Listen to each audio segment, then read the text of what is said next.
and Nintendo are officially suing Palworld for copying gameplay mechanics from Pokemon Arceus. Copying gameplay mechanics? Really? Yes, more specifically, throwing a capture device at a monster with a success rate based on percentage. Oh my gosh, please cope harder! It's called competition! You guys understand that this lawsuit does not look good for Nintendo, right? Nintendo and the Pokemon Company have filed a lawsuit against Pocket Pair and the developers of Palworld. One of the weirder lawsuits I think we've seen across video games. Yeah, Nintendo sued Palworld publisher Pocket Pair in Tokyo District Court back in September of 2024. This is weird because it's a patent suit and not a copyright suit. So based around patented gameplay mechanics rather than the most striking similarity between the two. And I know this is not a new development, but I'm going to get into the why, like, the way Nintendo is going about this and why that's very problematic and why we as gamers and other indie developers that are up and coming should be worried and actually start taking a stance. So the lawsuit did initiate in September 2024 in Japan, and their issue is that there are specific features within Palworld that Nintendo claims are too similar to mechanics found in the Pokemon series. And I know this might come as a shock, but Nintendo could not go after Palworld on copyright grounds. I'm sure they would have if they could.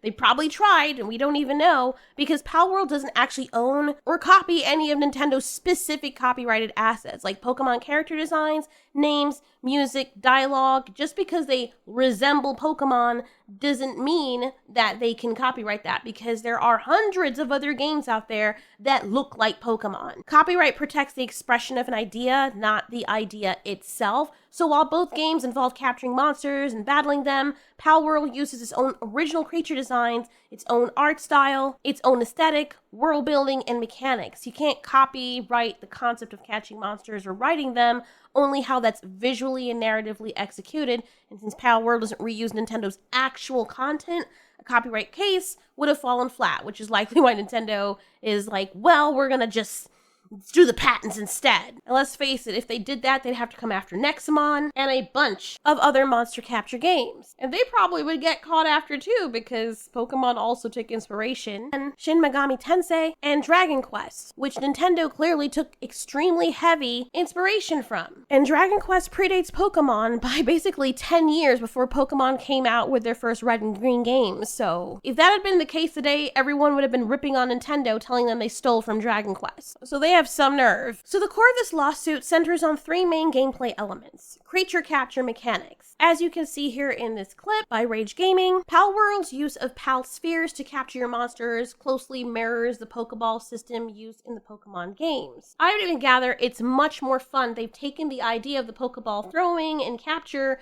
and have built upon it, making it way more fun and suspenseful and very involved. Summoning mechanics. When you summon the creatures in Palworld, claim to be similar to the summoning animation mechanics in the Pokemon titles. Then we got the riding ability, or the riding mechanics, and it's the ability to ride captured creatures in Palworld, and we'll get more into this later. In response to the lawsuit, Pocket Pair has made changes to the Palworld's gameplay just to shut Nintendo up. They removed the Pal Sphere summoning mechanic, and gliding mechanics were changed that require now a glider item instead of using creatures, so they could avoid further legal complications and ensure that the game continues development and distribution, or at least in the meantime. First of all, let's call Nintendo's lawsuit exactly what it is against Palworld. It's corporate bullying. Even people who have anti-Palworld sentiments here, like this person is like, I don't like Palworld and what the dev team's trying to pull off right now at all, which doesn't make any sense because what exactly are they doing? People just hate Palworld because it threatens their precious Nintendo that's been stagnant for very freaking many years. And this is coming from someone who was a Pokemon fan and a Nintendo fan. But the person even says, but these changes seem pretty indicative of how far Nintendo and Game Freak is trying to get a hold of the monster catcher genre.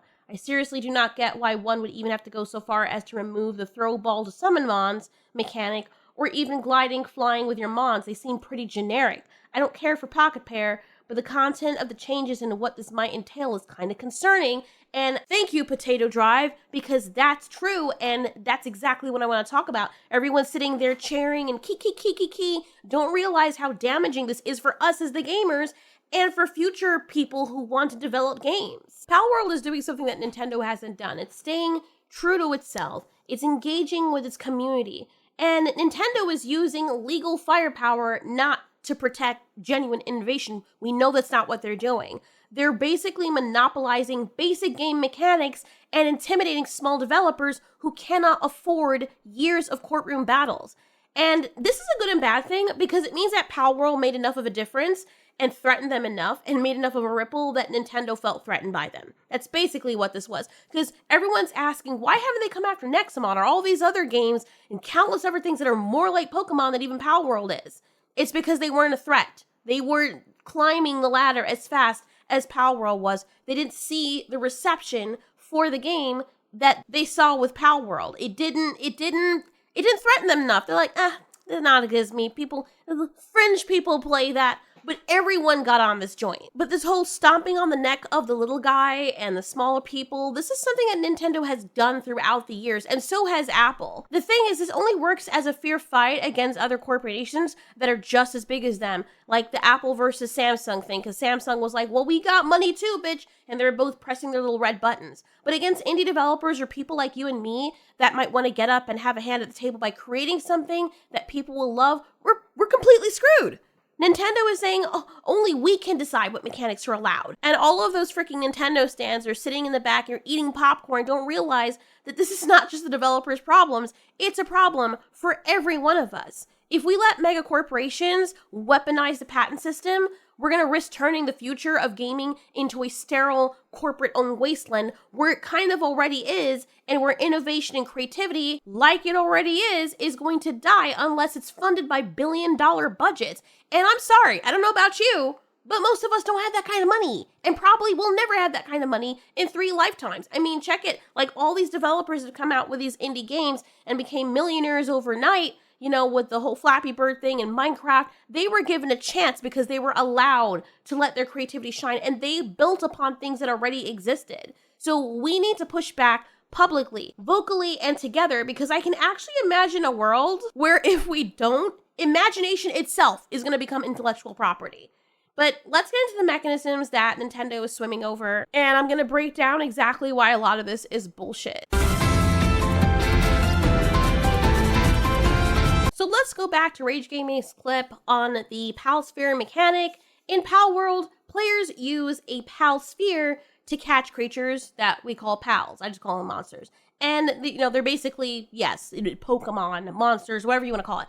The mechanic includes throwing a ball or a throwing animation and a capture sequence, as you can see here. Even before he throws the ball, you can see there is a capture rate. And yeah, you don't have to necessarily battle the creature. You can, or use a monster to battle it. You can battle it yourself as well. But as you see here, what he's doing, he didn't catch it. But he's doing more capture rate. Some creatures are easier to capture. But yeah, you throw the sphere, there's a sequence, and the creature being stored inside the sphere after you captured it, or it's inside the sphere, and based on the capture rate, it might break through or stay in there.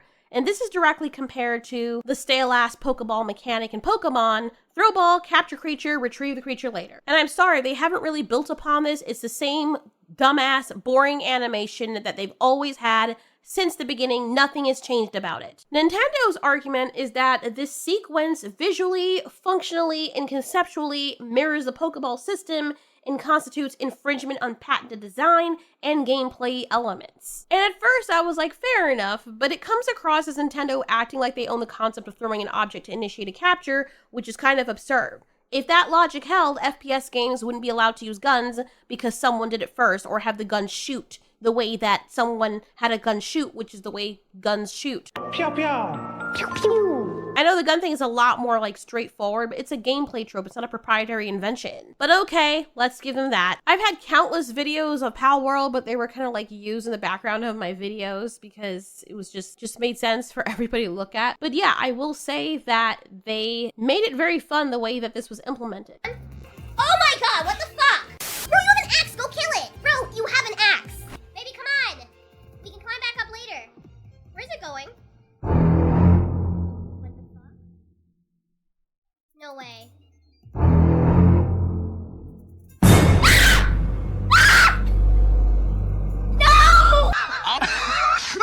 Then we got the summoning and animation system. So once a pal is captured, players can summon them into battle or tasks, and the summoning process involves a flashy animation of the creature emerging from the Palsphere in a burst of light, ready to follow their commands or their tasks or what have you. Nintendo's argument is the summoning from a ball with a dramatic emergence is another close mirror of Pokemon's battle system, where monsters are summoned from Pokeballs with a similar animation. And more on that later, because I get it, right? The next one is riding captured creatures. So players in Palworld can ride many pals once they've been captured on land, in the air, or even for combat. This includes mounting, flying, or large creatures and using them as vehicles or partners. Nintendo's argument is allegedly that they claim this is too similar to riding mechanics introduced in later Pokemon games like Pokemon Legends, Arceus, or Scarlet or Violet, where players can ride Pokemon to traverse land, air, and sea. Then as for the battle use and AI commands, pals in Palworld follow the player, they fight automatically, and can be given commands.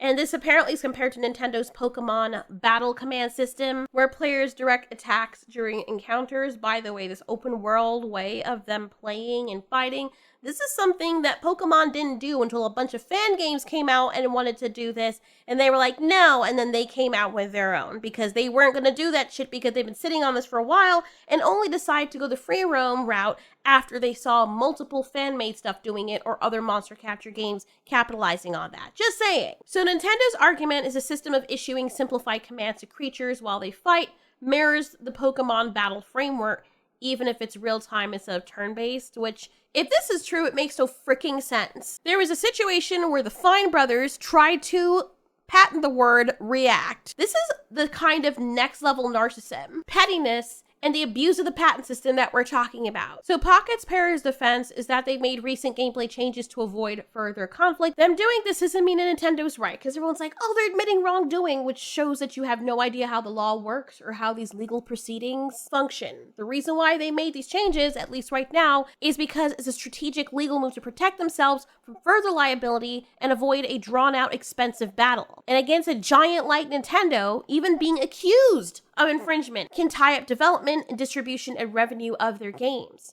So that's why they're proactively altering or removing certain features, like the Palsphere, the gliding mounts. Doesn't mean they're admitting, oh, we're guilty. That's not what they're doing. They're minimizing risk so that they can continue to develop and sell their game in the meantime. And that's a smart move in order to keep the project alive. So anyway, they've made these recent changes to avoid further conflict, like I said. So they removed the Palsphere summoning animation, changed gliding mechanics so players have to use a glider and not ride a creature, which is crazy because Nintendo must be insane to think that I'm going to play Pokemon just because no other games offer a gliding mechanic. The gliding mechanic is a very important part of Palworld because only certain creatures can glide, by the way. It's so freaking stupid. And they also reduce the visual similarity in how creatures are deployed in gameplay. Pocket Pair also argues, rightly so, that these features aren't unique to Pokemon and are found in many other games like Monster Hunter, Rune Factory, and Final Fantasy titles. But you know what's really sad? Your face.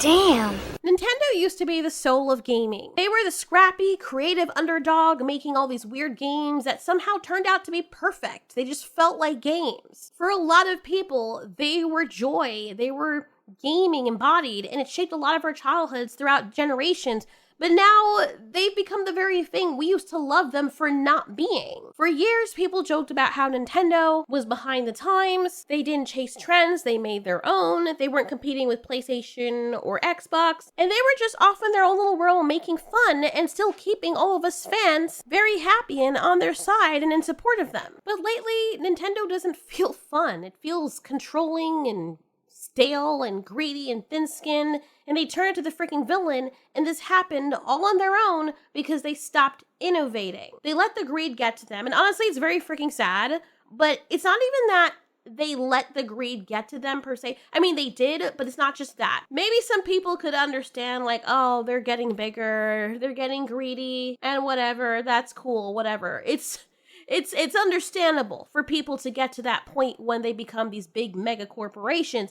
But every single one of them do the same thing when they get to that point. They try to step on the necks of everybody else that tries to give the players back what they've always loved about these big corporations before they got greedy. Nintendo has basically turned into a sort of gaming version of Disney, and it kind of feels like one of those relationships where the very abusive partner is like, well, if I can't have you, then nobody can. Suck me. But then instead of changing their ways and trying to make you happy and to go back what they used to be and what you fell in love with, they just get worse and worse and hit you more and more, and every day you lose more teeth. Now, I know I keep using that analogy, but that's the best analogy that I have because that's how a lot of corporations are treating their customers nowadays. And for those of you who don't know, just in case you're completely lost, Palworld is an open world creature catching sort of survival crafting game where you explore, build, craft, shoot, and yes, fight adorable little monsters or have your monsters fight those monsters. And my husband and I played the pellets out of it. It's basically like a love child between Pokemon and Ark Survival if they had a morally questionable baby. And people loved it. They still do, and we're all waiting for every update until we play the hell out of that. It pushed the boundaries of innovation by taking gaming tropes and making it into something that people loved and that they missed out of gaming. It really feels like a love letter to gamers or even people who love the RPG survival or monster catcher concept and put all those things together. It's honestly everything I've ever wanted in a game because Palworld did something that Pokemon hasn't done in years and it made people really excited again. But instead of being inspired or God forbid challenged by the success of Palworld, Nintendo did what Nintendo does best. I'm looking at just suing them.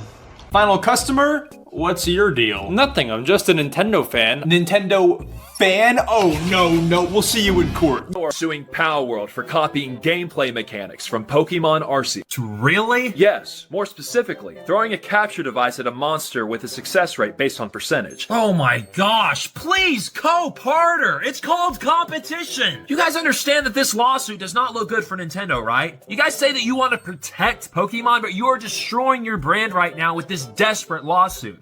How much are you guys suing Palworld for anyways? 10 million yen. 10 million yen? That's only $60,000. Why does a company that's worth 62 billion want 60,000? That's like nothing to you guys. This is so petty. Well, we want to. I just find it funny how you only decided to sue Palworld after they partnered with Sony and Aniplex. You're scared of Palworld also making an anime and trading card game to compete with Pokemon. That's what this lawsuit is all about. You're just trying to eliminate your competition. And as people are saying, Nintendo seems to just be doing this because, according to them, based on their actions, nobody gets to come up beside us to try and do what we stopped doing a long time ago. Because apparently Palworld is just too close to Pokemon. Too close to the sacred, untouchable formula of throw a ball and get a monster. Someone said, Nintendo, what's competition? I'm not familiar with this concept. Can I just sue? You know, if Nintendo wins, literally no game can capture creatures based on success rates. This is like if Nintendo sued Sonic back in the 90s for being a 2D platformer. Only real ones remember Yokai Watch. What's so ironic is that every game, including Pokemon, have taken inspiration from another company. If they sue Palworld, they're getting sued. Not only that, but like I'd say, about half the people who bought Palworld have also bought at least one Pokemon game. And remember, a Pokemon game is twice the price of Palworld. Only 60,000 USD. It's like they knew the lawsuit was bogus, right? Someone would say, remember guys, it's always morally correct to pirate Nintendo games. I mean, it's so stupid. And I'm gonna address the other stuff, like with the Palsphere. This is Palworld's version of the Pokeball. You throw it at a creature to catch it, and Nintendo said it's too similar to their capture system. Okay. But the idea of monster taming existed before Pokemon. Maybe you don't have to use the ball, right? But people were worried that if this went through, that you would summon the creatures by just having the creatures appear beside you, which doesn't make any sense. You should still be able to throw the monster and it go out, of the ball based on where you throw it, like we just saw here in this clip. And I don't know what's wrong with Nintendo and Game Freak, because monster taming existed before Pokemon. As I showed you, Dragon Quest came out and Pokemon heavily ripped off of that. Heavily. And they had, in 1992, they had Shin Megami Tensei, lets you recruit demons, and the Dragon Quest I just talked about, you could tame monsters in battle. I mean, if you look at the whole mechanic that I showed earlier in the video,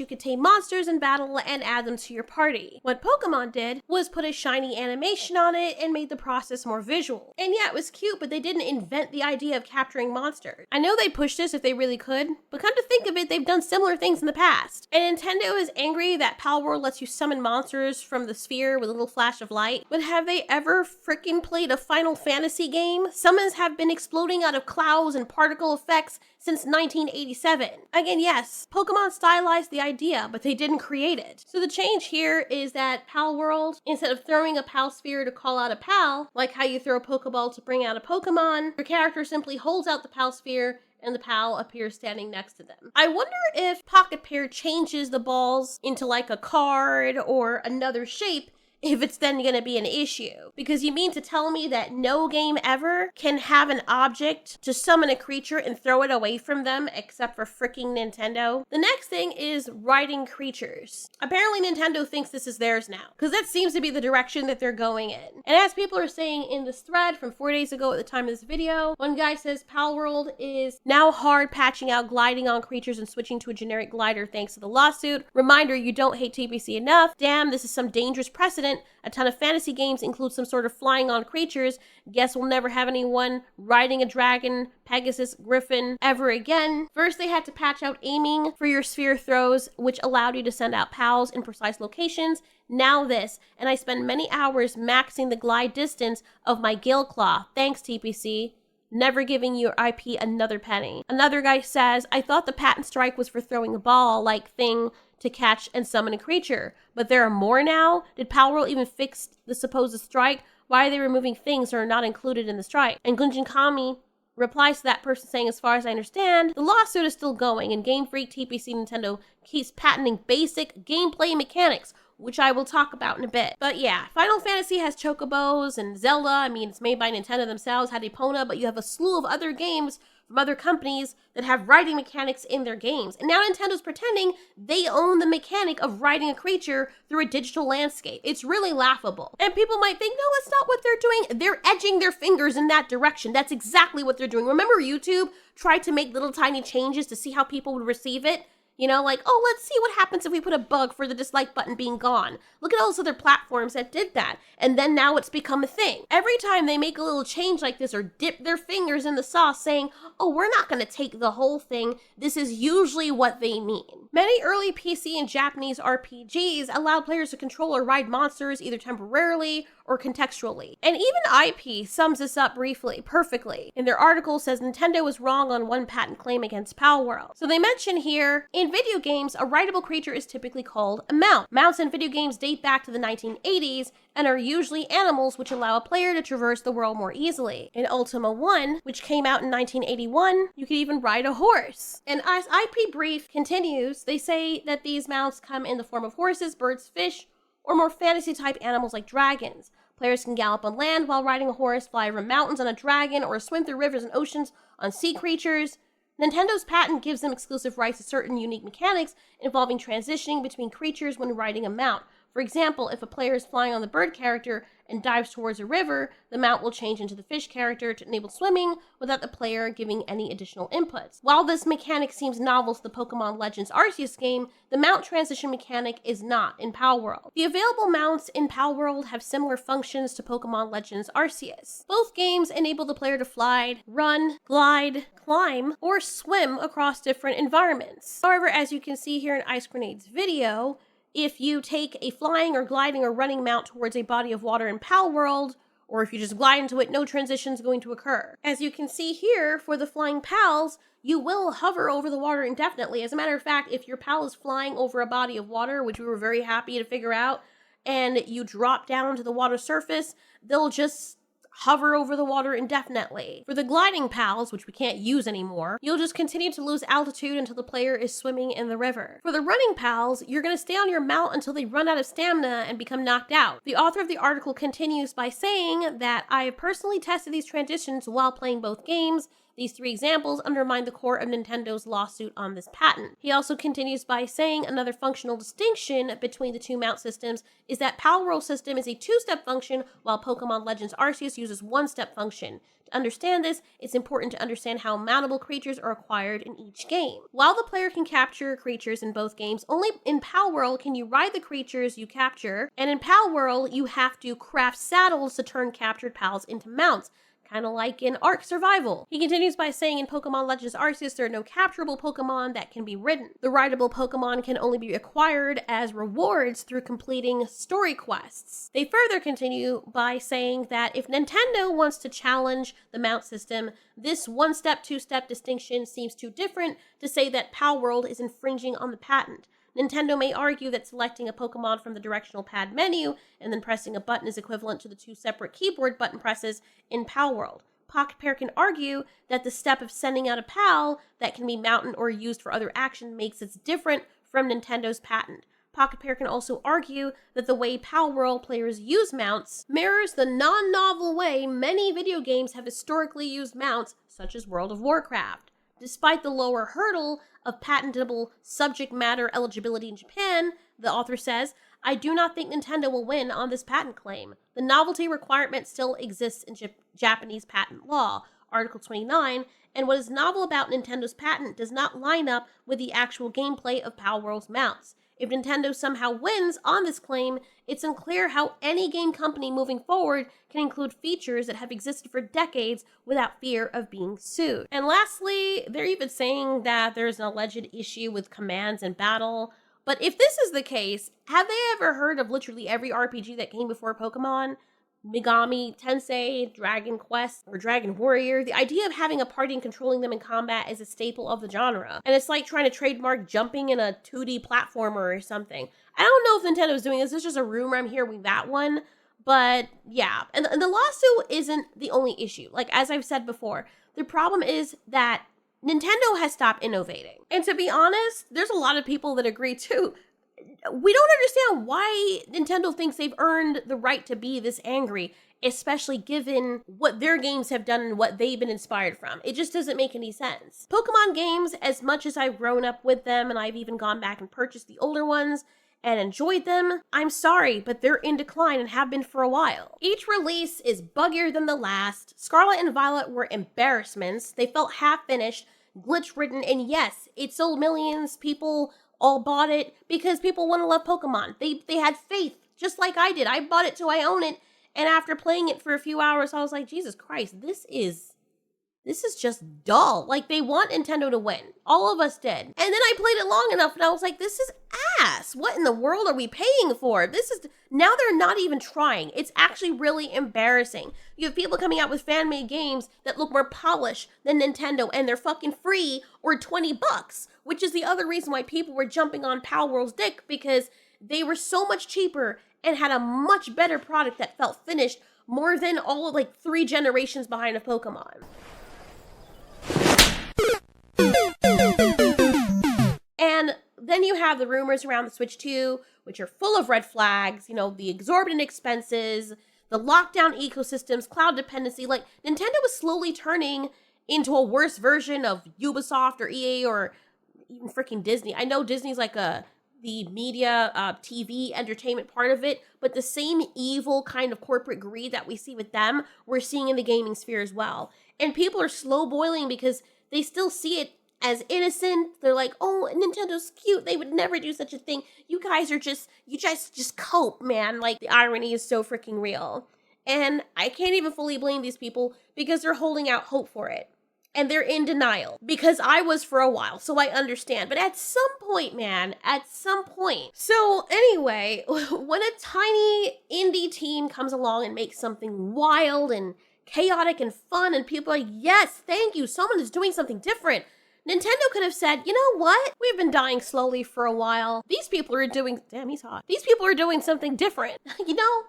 Come to think of it, we're not too proud. Let's learn from this. Let's push the envelope. Let's raise the bar. Nope, instead, it's freaking Let's get the lawyers! And yes, every one of us can agree that Nintendo has a legal right to protect their intellectual property. But there's a difference between protecting your work and then gatekeeping creativity. This lawsuit straight up feels like it's a tantrum, like it's a desperate attempt to maintain a monopoly on mechanics that they didn't even invent. And it reeks of desperation. In trying to crush Palworld, Nintendo is essentially stifling the competition, but they're also killing the very spirit of creativity and innovation that made them great in the first place, even though they ripped off of other games. Like, imagine if someone had done that to them when they were up and coming. They would have barely gotten off the ground, if at all. We wouldn't have even seen them. Nintendo and Game Freak, all of them wouldn't have been a thing. They've gone from being like a freaking kid on the playground and he has like the coolest toy. He's like, yo, look at this, guys.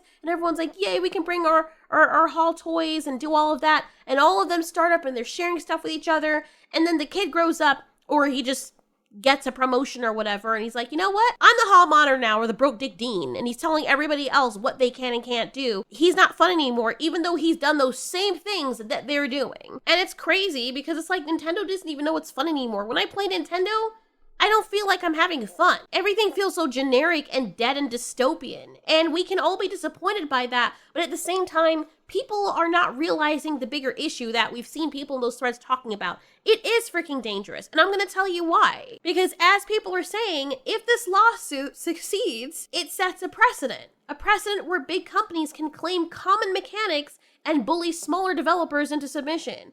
And it's a precedent where making something similar, even if it's different in tone, style, and genre, becomes a liability. And it's a precedent that tells people, smaller people, yo, don't bother trying. You'll just get sued. You can't be good at, you're not like us. You're not built like us.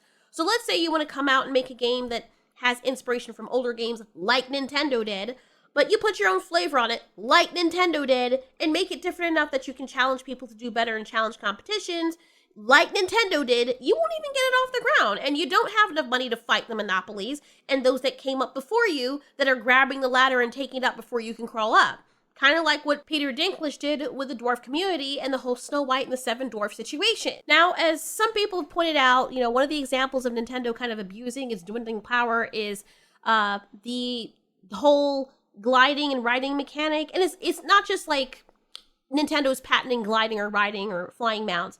What they patented is more specific, as the person said. Like, if a player summons a mount, the game determines what kind of mount to give them based on their current movement state, ground, or air. That's what the person said. So if you're in the ground, it gives you a land mount. If you're in the air, it gives you a flying mount. That's what they patented. And at first glance, it seems like a niche design choice, but in reality, it's kind of a huge deal because it is a basic contextual input response system. It's not like this crazy algorithm. It's, hey, the player's falling, give me a flying mount. Player's on foot, give me a ground mount. And that's the kind of thing that most games already do, context-aware controls. So you press a button and the game responds based on where you are. And one person had even said, can't wait for Nestle to patent raising a glass to your lips and drinking. Because yeah, this is kind of the gaming equivalent of that. And patenting this time of interaction is like patenting a doorbell that rings louder at night because people are sleeping. Like most people would say, hey, common sense, let's do that. That's common sense. But it's applied to like a game loop. It's kind of like me. Like, I have a Fox form, and there's a big difference between someone blatantly copying my exact design with just a color swap and someone simply using a similar Fox avatar with their own twist. If someone made a model that looks like me, talks like me, acts like they're an alternate version of me, that I'd understand. That kind of crosses a line. But even though I've copyrighted my avatar, and yes, I know it's not the same thing as patenting, though it's a similar idea, it doesn't mean I can go around claiming that nobody else is allowed to use an animal avatar that talks and comments on entertainment or is kind of animated the way mine is, or does funny content, or just pokes fun at things. You see how ridiculous that would be? Or if I said no one else can ever use foxes in the same style as mine. Like, come on. Even if I could win a case like that, it would look really terrible. It would be very in poor taste. And it would probably turn people against me. Because I'd be trying to keep something so broad that countless others could use, build upon, and make their own. And the thing is, if I came out and do that, someone could do that to me because I'm sure there's someone that predates me doing this. and a bunch of people do it. And the important thing I want to point out though is that I'm not saying that patents are inherently bad. I'm not saying that. The whole reason that they exist is to protect real innovation and to prevent corporations from copying each other in this weird endless loop of I'm copying you, so you copy me, I copy you. It gives indie developers or designers or whoever is creating stuff a legal way to benefit from their unique ideas. And patents can fuel creativity by allowing smaller teams of people to stand their ground against giants like Disney or Nintendo or Ubisoft when used correctly. But I don't think that's what's happening here with Nintendo. Nintendo, like so many other mega corporations, are abusing the patent system. They're patenting basic gameplay logic, or they're using these vague, overly broad language to claim ownership over common mechanics. They're waiting until someone else does it better because they don't know how to create anymore, like Palworld, then threatening them with legal action. And it's kind of disgusting because they'll wait until someone has a good idea and they didn't act upon that, right? And then they try to sue that person and silence them when they try to take the idea for themselves or build upon it and be like, well, no one else is doing this, so let me go a step further. It's really freaking disgusting. And Nintendo's not alone. Other companies have tried similar moves. Like, I read up that Bandai Namco once patented minigames during loading screens, and Sega patented arrow icons over characters' heads. There's some Nemesis system, which Warner Brothers patented, which, okay, yeah, whatever. But I think the abuse of these patent systems are basically these bigger, richer corporations saying, don't innovate on familiar systems unless you're rich enough to fight us. And this is why this actually ends up hurting everyone. When companies patent gameplay structure instead of actual tech, they're actually killing the creativity by preventing people from coming out and competing against them effectively. And that does make them monopolies. And just think about it for a second, right? An indie developer who wants a contextual mount system now has to either avoid it or risk getting a freaking lawsuit. So they're like, okay, I can be creative and build upon this, but because I'm afraid of these super rich corporations that have more money than they could ever need, and they're not even doing anything or innovating anymore, they're just gatekeeping, I don't want to get sued by them, because even if I could win, there's so much money. Like, it's like you're putting a rock in a hard place. It's kind of like the mafia or one of those gang members are like, oh, we are the ones who have to make all the money, but you're trying to come up and be like us, you're going to end up swimming with the fishes or whatever, as they say in the movie. So in a survival game, they can't include similar mount mechanics without Nintendo breathing down their freaking neck, because that's the precedent that they're setting. And even if Nintendo was wrong, like I said, or any of these corporations, right, they could still tie you up in court. That's what I think Nintendo is actually doing. That's the reason they're doing this. Even if they know they're gonna lose, just to avoid you being competition from them, just to hurt you financially, they do this to force you to change, because they're like, we can keep doing this. We might lose, but we can keep finding reasons to keep you in court, even if we're gonna lose. And that could take years and years and years. And they know you don't have the means to afford it because you're not as rich as them. And we have the same issue with the copyright system here on YouTube. So designers are forced to dumb down or redesign ideas that feel natural to the player because someone locked it in a filing cabinet, and Nintendo doesn't have to worry anymore because they're like, haha, you didn't build upon something and make it better, so now you can't compete against us. And if you try, we got more money than you. We could step on your neck and end your career. And that stifles progress. And it seems like a very archaic and tyrannical system, and it's very disgusting. I don't think we should be supporting companies like that. Want your character to hold their breath underwater longer when crouching? Uh-oh, patented. Want to have weather change the behavior of your enemies? Sorry, you need a license for that. Want to let players switch characters mid-fight based on energy levels? Nope. Gonna get sued. And it honestly starts to become a corporate dystopia of creative limitations where the only games allowed to evolve are the ones made by the corporations themselves. And surprise, surprise, most of those are stale sequels and broken launches like freaking Pokemon and Assassin's Creed. So the first question is, where do we draw the line? I think it starts with us knowing the difference. Like, good patents protect creative breakthroughs, tech innovations, interfaces, unique systems, and bad patents protect ownership of logic, something games have shared since the beginning. And Nintendo used to define innovation, and now they define how not to share it. Patents should be shields for innovation and creativity, but if they're going to be used as swords to cut down competition, that is bad. And the fact that Nintendo can claim something as basic as context-aware mount summoning shows how broken the system is, and people recognize it. It's not just an issue for any developers, it's something that can affect the future of game design in general. And if you wonder why there's so many stale titles and the lack of innovation, all these models are ugly, the gameplay is stupid. I mean, we get on the developers, and I think it's a big part of it, but I think there is another element of it that we don't think about, and it's because the monopolies are keeping their boots down on people's necks that otherwise would give you good entertainment. Palworld took a stand. They were like, you know what, let's do something different. And look at how they were treated for it.